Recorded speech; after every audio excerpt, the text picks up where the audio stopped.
त्याच्याबद्दल आपली काय?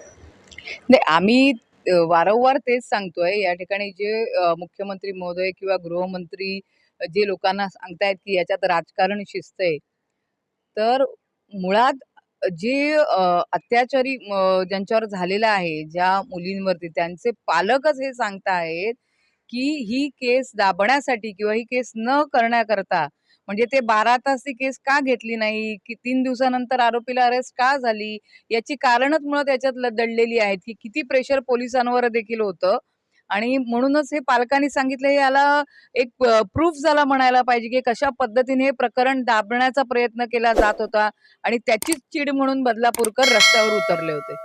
त्याच्याबद्दल देखील बदलापूरकरांमधूनच नव्हे तर आज हे प्रकरण अखंड महाराष्ट्रभर पोहोचलेलं आहे. सगळ्यांकडून त्याच्याबद्दल साशंकता व्यक्त केली जाते. कारण उज्ज्वल निकम हे आत्ताच्या लोकसभेमध्ये भाजपाकडून उमेदवारी लढलेले उमेदवार होते आणि तेच पब्लिक प्रॉसिक्युटर झाल्यामुळे आणि भाजपाचीच संबंधित RSSशी संबंधित ही शाळा आदर्श विद्यालय ही असल्याचं लक्षात येते. वारंवार तिथे असणारे चेअरमन आताचे तुषार आपटे, चेतन आपटे ही सगळी मंडळी ही भाजपाच्या आत्ताच्या कार्यकारी पदाधिकारी पदावर आहेत आणि त्यामुळे बीजेपी कनेक्शन ऑलरेडी तिथे दिसतंय आणि त्यात हे बीजेपीचे उमेदवार असलेले वकील, त्यामुळे ही केसची दिशा तर भरकटणार नाही ना, याच्याकडे या दिशेने साशंकतेने आमच्याकडूनही पाहिलं जातंय.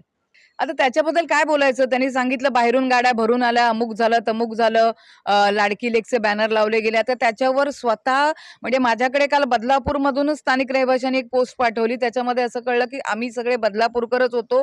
पोलीस स्टेशनला जे अटक झाले, ज्यांच्यावर गुन्हे दाखल झालेले आहेत, ते सगळे आंदोलक हे बदलापूरचेच होते आणि यांच्यासाठी लढणारी वकील संघटना जी उभी राहिली आहे, ती देखील स्थानिक बदलापूरची आहे. म्हणजे हे सगळं सिद्ध करतंय की बदलापूरचीच जनता होती आणि आम्हाला जर आंदोलन करायचं होतं आम्ही केलंच की. आम्ही कुठे मागे लपलो आहेत. आम्ही दुसऱ्या दिवशी आमचं आंदोलन सुषमाताईंनी बदलापुरात जाऊन केलं. आम्ही सगळ्यांनी अखंड महाराष्ट्रभर केलं. 24 तारखेला महाविकास आघाडीने बंदची हाक दिलेली आहे. त्याच्यामुळे हे काय लपून करण्यासारखी गोष्टच नाहीये. आम्ही केलं असतं तर आम्ही छातीटोकपणे हो म्हणून सांगितलंच असतं. पण जनतेचा प्रक्षोभ आहे, जनतेचा राग उपळलेला आहे आणि तो मान्य करायची तयारी ह्या नालायक सरकारची नाहीये. म्हणून त्याचं राजकारण करण्याचा प्रयत्न यांच्याकडून केला जातोय. खरोखर संजय निरुपम हे एक माझ्यासमोर त्यांची जी छबी होती, सामनामध्ये ते काम करत होते. शिवसेनेचे मूळ पदाधिकारी ते होते आणि असा हा मूळ कधीतरी शिवसेनेच्या ढाच्यात असलेला हा शिवसैनिक बाळासाहेबांचा तोच असेल का? अशी आशंका आता आमच्या मनात निर्माण व्हायला लागली आहे.